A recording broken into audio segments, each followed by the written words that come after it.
Hey everyone, welcome back to my channel.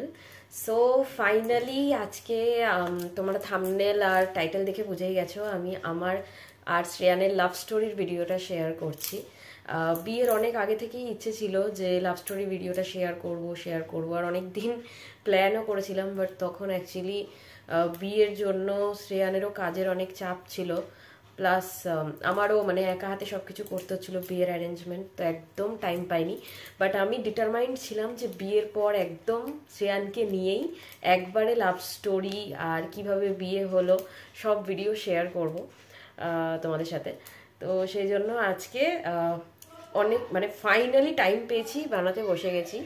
তো আজকে আমাদের স্পেশাল গেস্ট আমার হাজবেন্ড মিস্টার শ্রেয়ান সাহা। অনেক কষ্টে ওনাকে আমি আনতে পেরেছি ভিডিওতে, জীবনে কোনোদিন আসতে চায় না, ক্যামেরা শাই পারসন, বাট কোনো ব্যাপার না, যাই হোক এসছেই অনেক।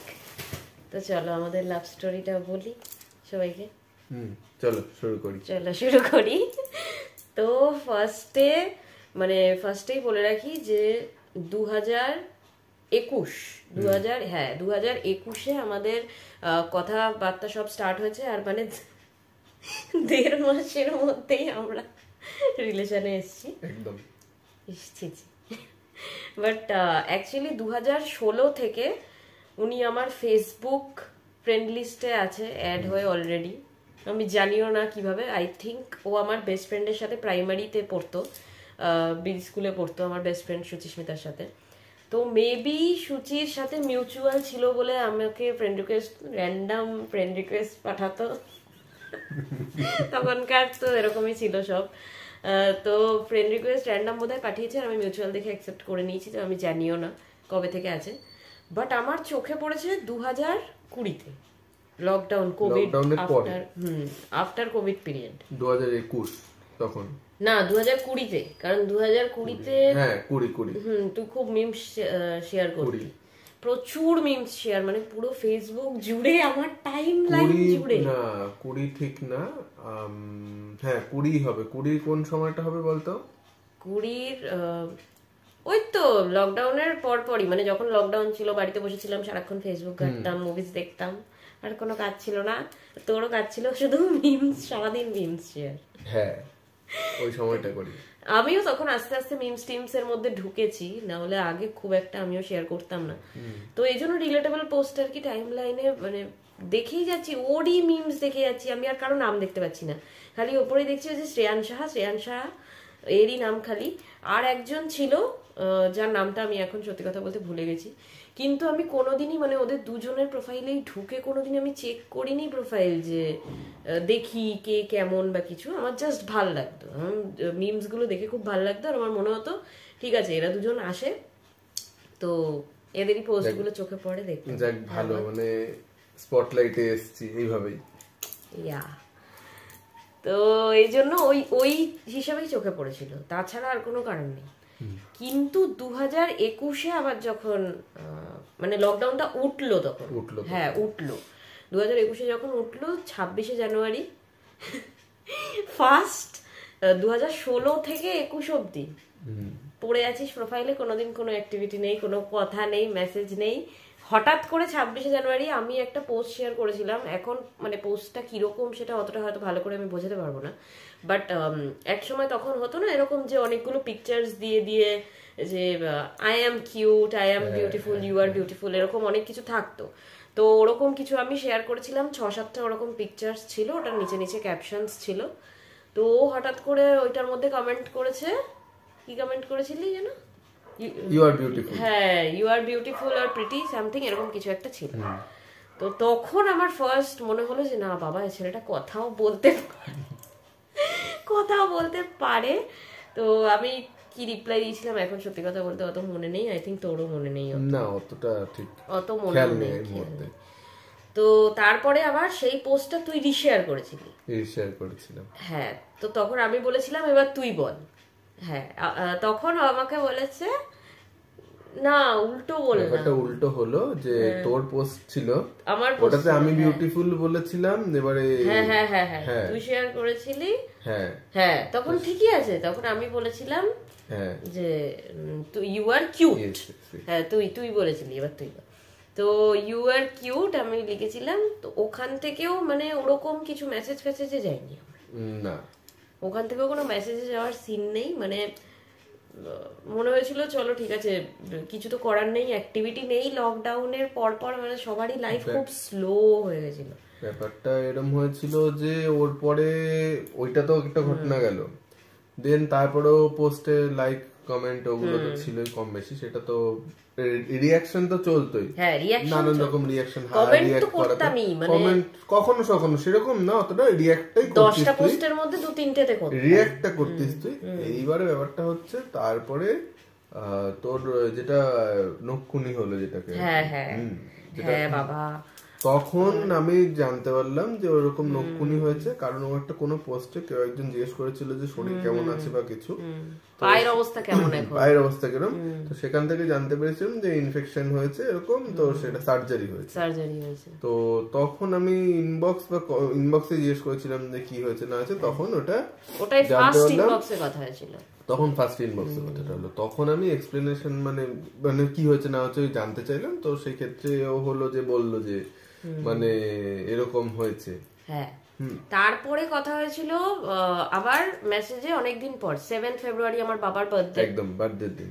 তো বার্থডের দিন আমি বাবাকে নিয়ে স্ট্যাটাস দিয়েছিলাম, আর ও জানি না কোন কনটেক্সটে র্যান্ডামলি বলছে তোর বাবাকে বল আমাকে দত্তক নিয়ে নিতে, সম্পত্তি অর্ধেক আমার নামে করে দিতে, র্যান্ডাম কথাবার্তা। ওইটা হচ্ছে সেকেন্ড টাইম ইনবক্সে কথা, হ্যাঁ মানে বেসিক্যালি ছ্যাবলাতাম একে অপরের সাথে, পুরো ইয়ার্কি ফাজলামও মারতাম, আর কোনো কিছু ব্যাপার ছিল না। বাট তারপর মানে আস্তে আস্তে টাইম যেতে যেতে যেতে যেতে কমেন্টে কথা বলা শুরু, মানে তখন তো প্রত্যেকটা পোস্টেই কমেন্ট, আমার দিক থেকেও মানে একটা স্টিকার হলেও কথা বলতেই হবে কমেন্টে, ওর দিক থেকেও তাই আমার দিক থেকেও তাই। ও আবার একটা ওই পোস্টও ছিল যখন আমি ফার্স্ট বাবাকে বলেছিলাম, কিছু একটা পোস্ট ছিল যেটাতে তুই কমেন্ট করেছিলি যে আমি বলেছিলাম তুই খুব লম্বা, তুই যখন তোর হাইট বললি, তো আমি আর অনেক আমি 1 ফুট ছোট তোর থেকে, তখন তুই বলেছিলি দেখ একটু অ্যাডজাস্ট করে নে, এবার আমার মনে পড়লো, ঠিক ঠিক, হ্যাঁ একটু অ্যাডজাস্ট করে। ওটা নিয়ে আমি আবার বাবাকে বলেছিলাম, বাবা জানো এরকম একটা ছেলে আমার সাথে আর কি মারে, তো বাবা শুনে খুব এসেছিল, মানে এরকম অবস্থা আর কি। তারপরে আস্তে আস্তে আমি নিজে থেকেই ইনবক্সে ইনিশিয়েটিভ নিয়ে কথা বলা শুরু করলাম, কারণ আমি ভাবলাম যে না চলো ফ্রেন্ডশিপ তো করাই যায়, কারণ সত্যি কথা বলতে না তো আমার লাইফে ফ্রেন্ডস আছে, আমার ফ্রেন্ড সার্কেল নেই, ফ্রেন্ড সার্কেল ডটের থেকে ছোট ওরকম ব্যাপার, আমার 2 হাতে গোনা বন্ধু, তো ওরও নেই, মানে সত্যি কথা বলতে লকডাউনের পর থেকে তো আরোই কন্ট্যাক্ট সবার সাথে কেটে ফেটে গেছিল, বাট তখন ওরও সেরকম ছিল না। তো আমি ভাবলাম চলো অ্যাটলিস্ট ফ্রেন্ডলি সম্পর্ক তো রাখাই যায়, কোনো একটা ছেলের সাথে কমফোর্টেবল হয়েছি, মানে যত সব ছেলেরা সব 2 দিন কথা বলেই লাইন মারো, মানে প্রশংসা করে কমপ্লিমেন্ট দিতে থাকো মেয়েদের, যেটা র্যান্ডাম হয় আর কি, মানে হতো সেই সময়, এখন তো আলাদা ব্যাপার, বাট ওই এজের কথা বলছি। কিন্তু একমাত্র ওকেই আমি দেখেছিলাম যে মানে পুরো ফাজলামো মারছে, ছ্যাবলামো মারছে, বাদর ফাদর এইসব উল্টো পাল্টা কথাবার্তা বলতাম একে অপরকে, তো ভালো লাগতো, বেশ একটা মানে ভাইব ম্যাচ হচ্ছে, ফ্রেন্ডলি ফ্রেন্ড হওয়ার দরকার ছিল, ফ্রেন্ডলি হওয়াটা মানে ডেসপারেশনটা ছিল না, তো এই জন্য ভালো লাগছিল। আমিও ভাবলাম যে চলো একটা ভালো ফ্রেন্ড পাবো, তো সেই জন্য নিজে থেকেও বেশ কথাবার্তা বলতাম। আর ও খুব শাই, মানে ও আগে বেশি কিছু আমার সাথে শেয়ার করতো না, ও খালি শুনতো, he is a very good listener, মানে ওর এই কোয়ালিটিটা আমার তখন সব থেকে বেশি ভালো লেগেছিল, চোখে লেগেছিল যে খুব ভালো লিসেনার, যে সব কথা বলি তারপর মানে খুব ভালোভাবে রেসপন্স দেয়, জাজ করে না, সব থেকে বড় কথা এটা। তো আগে ও খুব বেশি বলতো না, কিন্তু আমি সব বলে দিতাম, পেটের হাড়ির খবর, কোন দিন কি হয়েছে, কোন ফ্রেন্ড আমাকে ধোকা দিয়েছে, আমাকে বিট্রে করেছে, সবকিছু, আমার স্কুলে কি হতো, ছোটবেলা কি করতাম, বলার পর আস্তে আস্তে যখন তুই কমফোর্টেবল হওয়া শুরু করলি, তখন তুই আমার সাথে শেয়ার করেছিস তোর ফ্রেন্ডসদের সাথে কি প্রবলেম ছিল না ছিল। বাট তখন যখন কথাবার্তা শুরু হয়েছে, তখন আমার মনে হলো যে না, এই ছেলেটার সাথে আমার অনেক মিল আছে, মানে লাইফে অনেক কিছু ফেস করেছি, অনেক ট্র্যাজেডিজ আছে, তো সেই জন্য জোকস অ্যাপার্ট, বাট সেই জন্য আমার মনে ছিল মানে ওর সাথে ভাইবটা খুব ভালো ম্যাচ করে। তখন থেকেই আস্তে আস্তে আমার একটু মানে কি বলবো একটা সফট কর্নার তৈরি হয়েছিল। ফিলিংস তো বলা যায় না, ফিলিংস তো আসেনি, বাট ভাল লাগতো, মনে হতো যে জেনুইন ছেলে আছে, এর সাথে যেই মেয়েই থাকবে ভালো থাকবে। তো এটা ছিল ওই পর্যন্ত। এবার তোর তখন কি চলতো মনে বল, যখন তুই আমার সাথে কথা বলতি দেখা করার আগে? দেখা করার আগে মানে ভাল লাগবে। এবার ব্যাপারটা হচ্ছে তখন ওই মুহূর্তে আমার তখন জব ছিল না যেহেতু, ঠিক আছে, তারপর লকডাউন। এবার সেই পরিস্থিতিতে দাঁড়িয়ে ভাল লাগছে, মনে হচ্ছে না ভালো ভাইবেও ম্যাচ করছে, একটু ফার্দার প্রসেস হলেও ভালো হয়। কিন্তু এবারে মানে ওই যেহেতু ওই সময়টা একটা বয়স হয়ে গেছে প্রায় 2021, মানে 25 বছর বয়স আমার তখন। তো তখন দাঁড়িয়ে যে না একটু লাভ লাইফ লিড করি, পরে দেখায় বরং তো ট্রাইবল খেলা যায় না। আমি ট্রাইবল খেলা বিশ্বাসীও নই সত্যি কথা বলতে। তো এবার মানে লাইফ লং একটা চিন্তা ভাবনা করতে হবে। এবার আমার এদিকে কেরিয়ারও তৈরি হয়নি, কতটা কি হবে না হবে একটা ইনসিকিউরিটি সেক্ষেত্রেও রয়েছে। তো দুদিকে আর কি একটা কনফিউশন ছিল যে এগোবো কি এগোবো না। ইচ্ছা আছে করছে, ঠিক আছে, যে বলবো কি বলবো। হ্যাঁ, কারণ তখন এজটা এরকম মানে ম্যাচিউরিটি এসে গেছে, তখন তো এরকম ব্যাপার নেই যে হ্যাঁ হ্যাঁ ঠিক আছে বলছে যখন করে দি। হ্যাঁ, তখন ব্যাপারটা এরকম ছিল যে যদি প্রেম করি, চিরজীবনই তাই ছিল, বাট তখন আরো বেশি হয়ে গেছে ব্যাপারটা, ম্যাচুরিটি এসে গেছে যে যদি প্রেম করি তাহলে বিয়ে অবধি নিয়ে যাবো। একদম। তো ওই জন্য মানে ভরসার তো একটা জায়গা তৈরি করতে হয় না, ওই জন্য আরো কথাবার্তা বলে আরো সময় কাটিয়ে একসাথে, যার জন্য আমি ফার্স্ট মিট করতে চেয়েছিলাম। কারণ আমার যেহেতু মানে ওই ফিলিংসটা আস্তে আস্তে ডেভেলপ হচ্ছিল, তো আমার মনে হলো এবার দেখা করি। কারণ কথা মানে ফোনেও কোনোদিন কথা হয়নি, তখনও কথা হয়েছিল না, কথা ইভেন মানে নাম্বারও ছিল না, হোয়াটসঅ্যাপও ছিল না, তখন অনলি ফেসবুকে কথাটা হয়েছিল, ফেসবুক মেসেঞ্জারে। তো মেসেঞ্জারে কথা বলতে বলতে আমি তখন ভাবলাম যে না চলো এবার দেখা করা যাক, যেহেতু কথাবার্তা বলে মনে হয়েছে জেনুইন, এবার মানুষটার সাথে দেখা করলে আরো হয়তো মিশলে, সামনাসামনি কথা হলে হয়তো বুঝতে পারবো যে কিরকম কি। তো সেই জন্য আমি, আমার এখনো মনে আছে, আমার বলতেও কেমন একটা ডেসপারেট মনে হয় নিজেকে, আমি ওকে জিজ্ঞেস করেছি মেসেজ করে, আচ্ছা ভাই তুই নন্দনে কি জানিস, নন্দনে কি এখন পাশাপাশি সিটে বসতে দেয়? কারণ কোভিড এর সময় ডিউরিং লকডাউন এটা তো মানে প্রত্যেকটা হলেই আই থিঙ্ক এটা ছিল না, যে একটা সিট বাদ দিয়ে গ্যাপ দিয়ে আরেকটা সিটে। তো সেই জন্য আমি ওকে জিজ্ঞেস করেছিলাম যে এখন কি জানিস শুরু হয়েছে এটা, যে তুলে দিয়েছে ওই ব্যাপারটা। তখন ব্যাপারটা হয়েছিল এরকম যে ও এরকম বলছে যে যাব সিনেমা এরকম দেখতে যাবো, কিন্তু কার সাথে ওরভাবে কিছু ভেঙে বলেনি, এক্সপ্লেন করেনি। ও বলছে যে কিরকম এখন কোনো হল খুলেছে, যেহেতু লকডাউন জাস্ট কেটেছে, এইবারে যে হল খুলেছে কিনা, সিট অ্যারেঞ্জমেন্ট এখন কিরকম আছে, পাশাপাশি বসা যাচ্ছে কিনা, এই সমস্ত ডিটেলস আমাকে জিজ্ঞেস করেছে। এবার আমার তখন একটু মানে মনে হচ্ছিল যে আমাকে হয়তো মানে একসাথে সিনেমা দেখতে যাওয়ার জন্য বলছে, যে ফিল্ম দেখতে যাবো একসাথে। এবার আমি আবার ভাবছি যে যতই হোক স্ট্রেঞ্জার ওই মুহূর্তে আমরা, যে আমায় কেন, ওয়াই মি, আমায় কেন বলবে। আমার হয়তো বন্ধু বান্ধবের সাথে যাবে, আমার থেকে ডিটেলস নিচ্ছে যে এরকম পাশাপাশি বসে, কেন বন্ধু বান্ধবরা যাবে আলাদা আলাদা বসবো, খারাপ দেখা ইচ্ছাও করবে না যেতে, বন্ধু বান্ধবরা যাবে হয়তো সেই জন্য একসাথে দেখবে বলে জিজ্ঞেস করছে কোন হলে পাশে বসে সিনেমা দেখা যাচ্ছে। তো আমি সেটা ভেবেছি। আমি আবার অনেকজনকে জিজ্ঞেস করলাম যে কোনটা বসা যাচ্ছে কিনা, দেখা যাচ্ছে কিনা, হ্যাঁ একসাথে পাশাপাশি হলে। তো এক দুজনকেও সেরকম রিপ্লাই পাইনি, অনেকে এক দুজন বলছে হ্যাঁ এখন আছে, কেউ বলছে না এখনো হয়নি।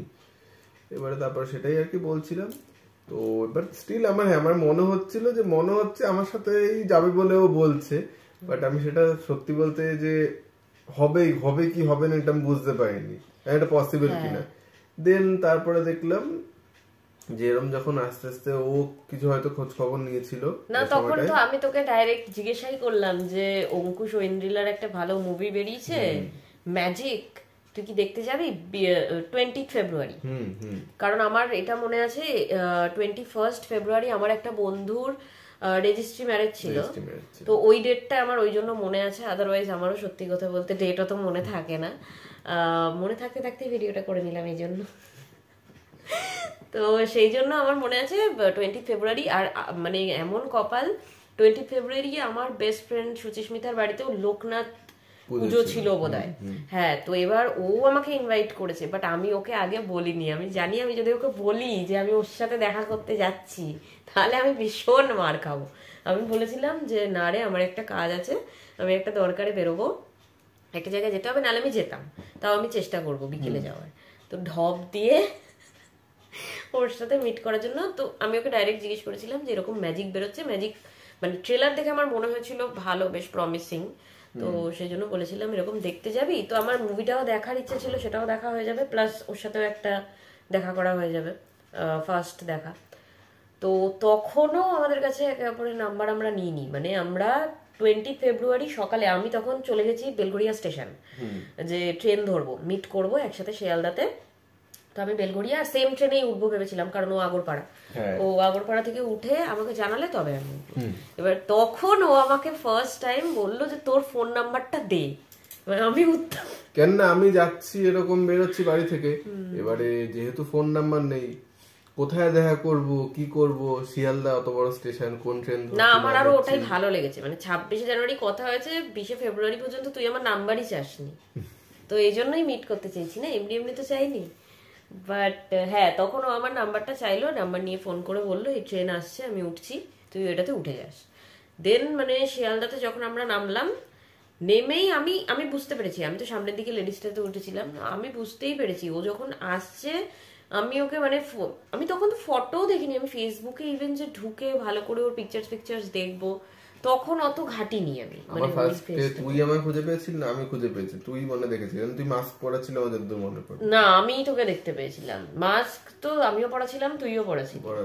আমি চুলটা দেখে আমি গেস করেছিলাম, আর হাইটটা দেখে, যেহেতু অলরেডি আমাকে একবার হাইট নিয়ে কথাবার্তা হয়েছে, বলেছে ইয়ার্কি মেরে 5 ফুট 8 ইঞ্চি হাইট, তো সেই জন্য আমি বুঝেছি যেই হোক না কেন লম্বা তো হবে, এবার লম্বা খুঁজি। আর কি রঙের ড্রেস পরেছিলি সেটা বোধহয় জিজ্ঞেস করেছিলাম। হ্যাঁ, ব্লু বলেছিল, তো সেই জন্য ও আসছে আমি দেখেই বুঝতে পেরেছি, ও দূর থেকেই আমি ওকে দেখে বুঝতে পেরেছি এটাই ও। ব্লু ছিল না ব্ল্যাক? না, ব্লুই ছিল, নন্দনের পিকচার আছে, পিকচারটা আমি এখানে অ্যাটাচ করে দেবো। তো আমি পরেছিলাম ব্ল্যাক কুর্তি। ওকে, দেখ আমার মনে আছে, আমার নেভি ব্লু কালারের গেঞ্জি ছিল, মনে পড়লো। ছি you should be ashamed of yourself, first ডেটের ড্রেস মনে নেই। এবার যাই হোক, ওটা তো ডেট হিসেবে অত মানে ভাবনা চিন্তা করে যায়নি, বাট এখন তো মানে ওটা ডেটই ছিল, লোকজন তো ওটাকে ডেটই বলে। তো যাই হোক, তারপরে আমরা ইয়ে করলাম, শিয়ালদায় মিট করে ওখান থেকে বাসে করে আমরা গেলাম নন্দন। তো নন্দনে যাচ্ছি, আমার মনে হচ্ছে রাস্তা পার হচ্ছিলাম একটা, আমি আবার ভাবছি হাত ফাতো ধরছে না ছেলেটা, কিচ্ছু করেনি, হ্যাঁ চল আমি আছি এরকম করে রাস্তা পার করাচ্ছে, আমি কি অন্ধ। বাট যাই হোক, তারপরে নন্দনে গেলাম, নন্দনে যেতে যেতে তারপর তো ক্যাজুয়াল অনেক কথাবার্তা ছিল। আমি ওকে বলছিলাম যে আমি ওর থেকে আগেই বলে রাখছি, this is not embarrassing for me, but ঠিক আছে, ওর 5 ফুট 8 ইঞ্চি হাইট, আমার 4 ফুট 8 ইঞ্চি হাইট, তো আমি ওর থেকে হাইট 1 ফুট শর্ট, বাট আমি এটা ওকে আগে ফোনেই বলে দিয়েছিলাম। ওকে, হ্যাঁ, তো ইটস ওকে না হলে তুমি আজকে আমার পাশে বসে থাকতে না বাবু, বিয়ে করে। যাই হোক, সেদিন মানে আমি ওকে আবার ইয়ার্কি মারছি ওটা নিয়ে, যে আমার হাইটটা এরকম বুঝতে পারলে বোধহয় তুই আমার সাথে মিট করতে আসতি না। তারপর রাস্তাঘাটে মানে মেরেছিলাম বোধহয়, তোর পেটে এরকম করে একটা ইয়ে করেছিলাম আমি, অসুবিধা নেই ওরকম কোনো। আমি আবার ভাবছিলাম যে যদি ওর কিছু খারাপ লাগে খারাপ ভাবে নেয়, বাট হ্যাঁ এরকম ইয়ার্কি মারছিলাম। তো গিয়ে নন্দনে যে সিটগুলো হয় বাইরে, যে বেঞ্চগুলো থাকে, যে বেঞ্চের মধ্যে বসেছিলাম। এবার একটা বাচ্চা ছেলে যারা ফুল টুল বিক্রি করে ওরা এসেছিল, এসে ওকে বলছে ফুল কিনতে, ও বলছে বাবা এগুলো করিস না, এগুলো খুব এম্বারেসিং, খুব অকওয়ার্ড লাগে। হ্যাঁ, তোর মনে আছে ওটা? মনে নেই, মনে আছে? যাক বাবা, উদ্ধার হয়েছি আমি। হ্যাঁ, তো ওটার পর তখন তো সবাই মাস্ক পরেছিলাম, তো তখন আমি ওকে বলেছিলাম যে তুই তোর মাস্কটা একবার সরা দেখি, তোর মুখটা পুরোটা দেখি ভালো করে একটু।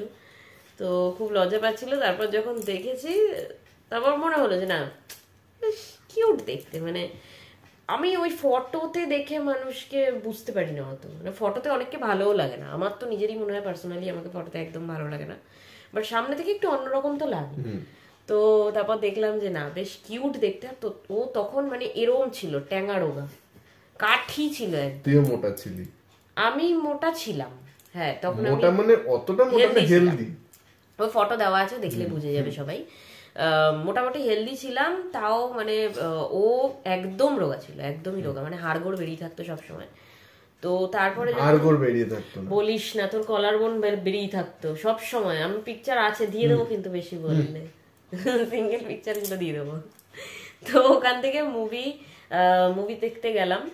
দেন তো নর্মাল কথাবার্তা, অনেক কিছু কথাবার্তা মুভি চলতে চলতে হলো। তারপরে যখন আমরা বেরোলাম, চলাকালীন একটু মাঝে মধ্যে ইয়ার্কিও হয়েছিল। ওটাই তো বলছি, হ্যাঁ ইয়ার্কি হয়েছে। আবার ঠান্ডা লাগছিল, ও বলছে আমার ব্যাগের ভেতরে হাত ঢুকিয়ে বসে থাক, ঠান্ডা কম লাগবে, তাহলে হাতের তালু ঢুকিয়ে রাখলে ঠান্ডা কমই লাগে সেই।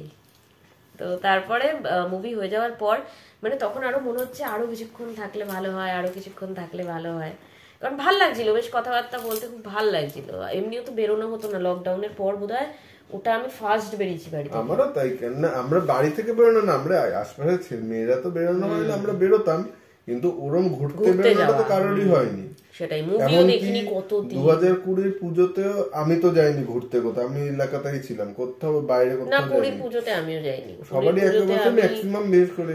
সোনা দাদা আমাকে বাইকে করে ঘুরিয়ে দিয়েছিল একদিন, তারপরে আর যাওয়া হয়নি। লোকালে কয়েকটা দেখে বোধহয়। পুজো ঘোরা হয়নি, কোথাও কখনো ঘোরা হয়েছিল না ওই সময়টায়, ওটাই ফার্স্ট বলতে গেলে বাইরে। তো ওই জন্য মনে হচ্ছিল যে আরো কিছুক্ষণ বাইরে থাকি, কথাবার্তা বলতেও ভালো লাগছিল। দেন আমরা একটা বাসে উঠলাম বোধহয় স্টেশন যাওয়ার জন্য, শিয়ালদা স্টেশন যাওয়ার জন্য। শিয়ালদা স্টেশন যাওয়ার জন্য না, প্ল্যানেট যাওয়ার জন্য, কারণ কিছু খাবো, খিদে পেয়েছিল, বিকাল হয়েছিল তো। হ্যাঁ, দেরি হয়ে গেছিল, তো ও বললো চল কিছু খাবো। আর মুভি টিকিটের টাকাটা আমি জোর করে দিয়ে দিয়েছিলাম। আমি বলেছিলাম না, যেহেতু মুভির জন্য আমি অ্যাপ্রোচ করেছি, তো টিকিটের টাকা আমিই দেবো। অনেকবার বলেছিল নিয়ে নে নিয়ে নে নিয়ে নে, আমি নিইনি। আমি বলেছিলাম তুই কিছু খাইয়ে দিস, তো ও নিজে থেকেই বললো যে চল তাহলে আমি খাওয়াবো। দেন আমরা লাস্সি খেয়েছিলাম। অ্যাকচুয়ালি খাওয়ার ইচ্ছা ছিল অন্য কিছু আমার, কিন্তু তখন কিছু পাইও নি, বিকাল হয়ে গেছে, প্লাস হচ্ছে তোর খেতে ভাল লাগছিল না বলছিলি, যে খাবো না করছিলি। হ্যাঁ আমি বলছিলাম খাবো না কোন একটা রিজনে, তো আমার ইচ্ছে ছিল না তোর টাকাটা খরচা করবো, তোর টাকায় খাবো, তাই আমি জানি। এবার তখন যতই বলছি খা খা খা, খাবে না। তারপরে তো ডিসাইড হলো ঠিক আছে কি খাবি, কি খাওয়া যায়, ওই বললে তাহলে লাস্সি খাবো। ম্যাঙ্গো লাস্সি খেয়েছিলাম। ম্যাঙ্গো লাস্সি না ফ্রুট লাস্সি? না, ম্যাঙ্গো লাস্সি। আচ্ছা, যাই হোক, ম্যাঙ্গো লাস্সি ছিল, খুব ভালো ছিল, সেটা আলাদা ব্যাপার, ভীষণ ভালো বানিয়েছিল। চকলেট সিরাপ দিয়েছিল উপর দিয়ে, ওই হার্শেস। তো ওটা খেলাম, খেয়ে দেন ও বললো যে ঠিক আছে চল এবার বেরিয়ে যাই। এইবার আমি তখন ওকে বললাম যে আচ্ছা ট্রেনে না ফিরে কি বাসে করে ফেরা যায়? তখন আমাকে বলছে টিকিট তো কাটা হয়ে গেছে, রিটার্ন টিকিট কাটা ছিল।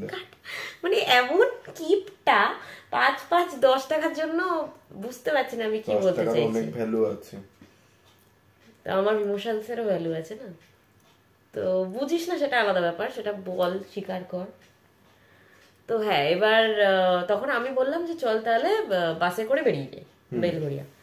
এবার আমরা দেখেছি 237/1 বাস আসছে। এবার আমি হয়ে গেছি কনফিউজ, কারণ আমি জানি যে 237 আর 237/1 দুটো বাসই আছে। আমি ভেবেছি দুটো বাসই বেলঘড়িয়া হয়ে, বেলঘড়িয়ার ওপর দিয়ে ব্রিজ দিয়ে বিরাটিতে যায়, স্টেশনের ওপর দিয়ে, কারণ আমি 237-এ বহুবার গেছি। আমি তোকে বলছি, তুই বলেছিস একটা বেলঘড়িয়া দিয়ে যায় আর একটা বিরাটি দিয়ে যায়, এটা তুই অ্যাওয়ার ছিলি, কিন্তু কোনটা বেলঘড়িয়া ব্রিজ দিয়ে যায় কোনটা বিরাটি দিয়ে ঢোকে সেটা তোর খেয়াল ছিল না। আমরা পড়িনি বাসের সামনে, আমরা মানে 37 থেকে উঠে গেছি একদম একদম। এবার তারপরে আর মানে একদমই খেয়াল নেই, মানে উঠেছি, আমি তো ভেবেছি ঠিক আছে যাচ্ছে।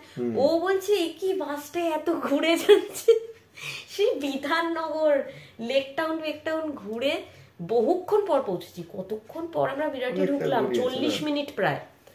বাট খুব ভালো হয়েছিল, মানে সেদিন আমার মনে হয়েছিল ওয়াও খুব লাকি আমি যে এই বাসটাতে উঠেছি ভুল করে।